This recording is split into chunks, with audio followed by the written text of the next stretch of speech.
Good evening. Thanks so much for joining us. I'm Daryl Franklin. Carney has the day off. Fentanyl continues to be prominent in this community, and over the next few weeks, we're going to bring you stories about the dangers of fentanyl and those affected.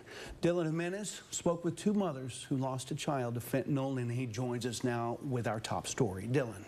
Well, Daryl, it's been over 2 years since Brandy Mello and Sylvia Martinez lost their children, but they continue to carry their children's memories through the advocacy work they do in the community.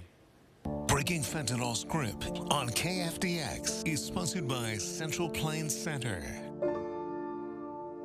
I just wish I could hold him one last time. Kaysen Villarreal, forever 13. And I wish I could have done more. Alize Martinez, forever 19. The weekend of September 17th, 2022 forever changed the lives of parents Brandy Mello and Sylvia Martinez. It is a total nightmare every single day. Mello describes her son, Kaysen, as the light in the room. If you were sad, you were down, he would cheer you up. He was always doing his little dances, and he's played football ever since he was old enough to play football. But the light Kaysen brought faded on September 18th, leaving a hole in Mello's heart forever. On that day, Wichita Falls PD arrived to the scene around 11:30 in the morning. Kaysen was deceased. A day Brandy says she lives again and again. I still wake up looking for him. I still go to bed. When I go tell my other son goodnight, I still look for him. I wait for the phone to ring. She was my best friend. Martinez found her daughter, Alize. The oldest of 5 siblings is described as a happy soul. She was the first girl.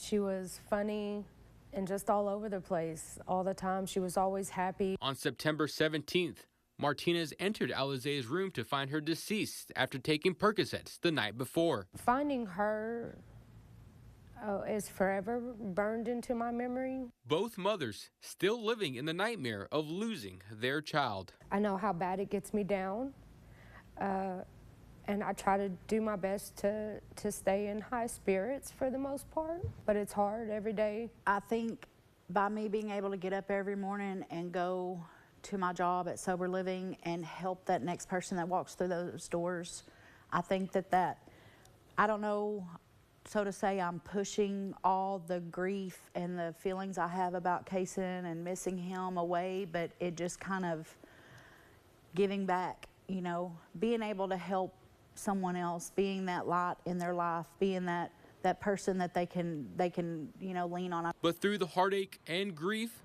the two continue sharing their children's story.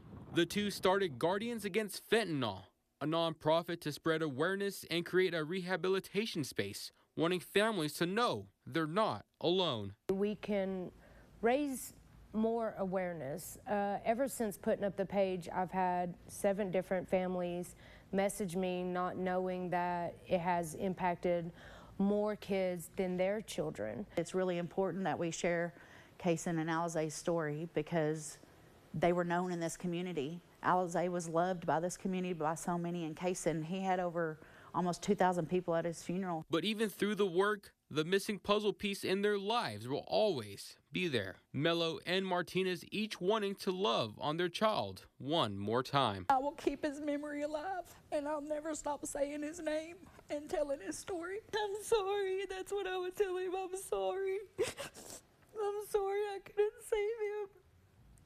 I love and miss you every day. I hate that I couldn't save her.